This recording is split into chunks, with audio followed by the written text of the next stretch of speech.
Assalamu alaikum warahmatullah. As a Muslim, today I am going to speak about one of the most intense and dangerous rivalries in modern geopolitics, the Iran-Israel war.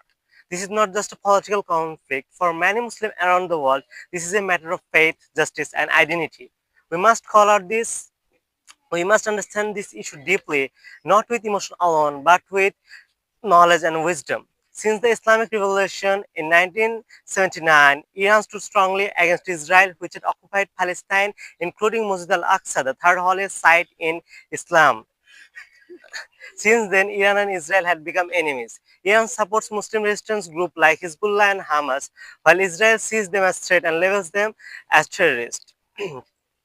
So we must speak for the truth and support the justice whatever it is. Recently, the tension of the war had increased as United States strikes direct attack to targeting Iran's nuclear program. Meanwhile, Russia and China are openly backed Iran, raising serious concern that if the conflict continues to spread, the threat of World War III may no longer just remain a theory, could become a terrifying reality.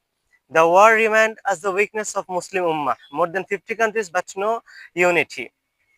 When Iran stood alone against Israel, most of the Muslim countries remained silent, afraid to speak out or act due to political alliances or fear of Western pressure.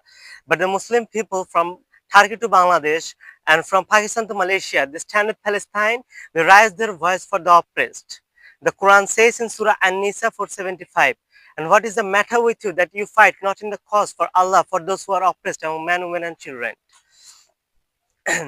And we also recognize the double standards of the global powers.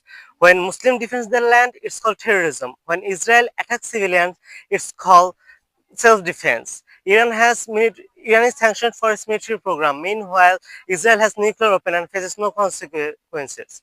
As Muslim, we must call out this hypocrisy peacefully but firmly through speech, education, and activism. Our goal is not endless war. Islam is a religion of peace. The Prophet Muhammad taught us to seek justice, but not with hatred. So, so we must keep our hearts connected to Allah, speak the truth, and support justice, whatever it is. Whatever, because no matter how powerful the disbelievers may be, the ultimate victory will always belong to the faithful Muslim. So we have to be together as Muslim and support the justice. Thank you. That's all for today.